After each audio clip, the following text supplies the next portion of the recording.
How far can you run? During my research about myself, I had come across something else.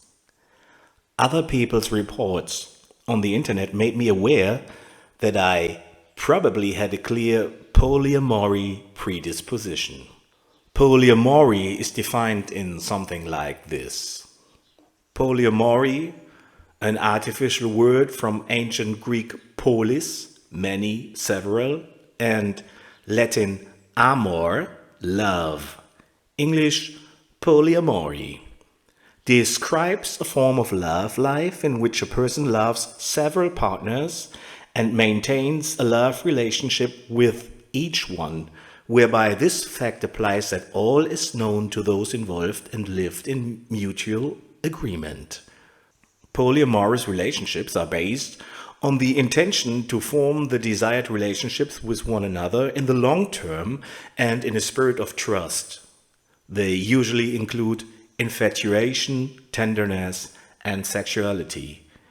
In terms of ideology, the polyamorous concept affirms that a person can have romantic relationships with several people at the same time and challenges the idea that two-person relationships are the only desirable or possible form of living together. End of quote. The definition of polyamory jumped right in my face. I couldn't help but accept this realization about myself. How I should or could live this was completely unclear to me. Fact was only obvious that it was simply irreversible. There was no shaking it. In my close circle of friends, I had already observed in the past how it can work when people get involved in polygamous situations, which result in the complete breaking of their relationship systems with families and friends. I observed that in most cases, it just led to everyone falling out with each other, and years before I had definitely ruled out getting involved in something like that, no matter how itchy it was. Engaging in sexual relationships behind your partner's back almost always went wrong at some point.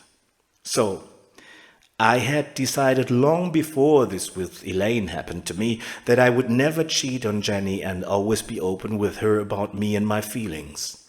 Of course, at this point in my life, it was obviously difficult for me to open up this topic with my wife. After all, I didn't want to hurt or frighten her. We just had an intimate love relationship, and I also wanted it to stay that way. So, I drove my daughter's 4 years of elementary school on site and observed my situation closely.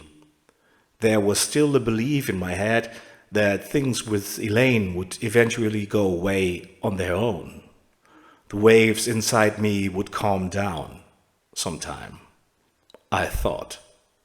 But my heart, it continued to be warm all the time. And things happened that should keep things from calming down. And to be perfectly honest, I secretly wished that was the case. I secretly wished I could lose control, even though I had absolutely no plan in my head as to where it all was leading. There was only one thing I knew for sure. This didn't just happen for nothing and by accident. That was perfectly clear to me at this point, and I knew very clearly that it was important for me to think outside the box and keep calm and accept things as a great gift that my life was giving to me. And even if I was completely desperate on a few days and didn't know what to do, I kept going. From today's point of view, with regards to the Twinflame topic, it is completely clear to me that I clearly went through the so-called dark night of the soul during these days. And I clearly was the so-called runner. I was running from myself, but more on that later on. So, things happened. One day I picked up Finey up from school by car. On the way home, I decided to take one of her friends with me who lived in the same house with us. I was actually mad at him for badly treating Finey a few days earlier, but I overcame my resentment and stopped by the side of the road to pick him up. So I'd been selfless, overcoming the petty objections of my ego, which kept trying to tell me he didn't deserve this. I had come to realize that it must be incredibly difficult for children to overcome their emotional impulses if, as an adult, it would be so difficult for me to contain my own emotions. Well, and it was precisely this small gesture of selflessness that caused the time of our journey home to be delayed a tiny bit, and this resulted in Elaine coming towards us in the car that day. I flashed my headlights and waved. She beamed her Elaine smile from ear to ear and waved also.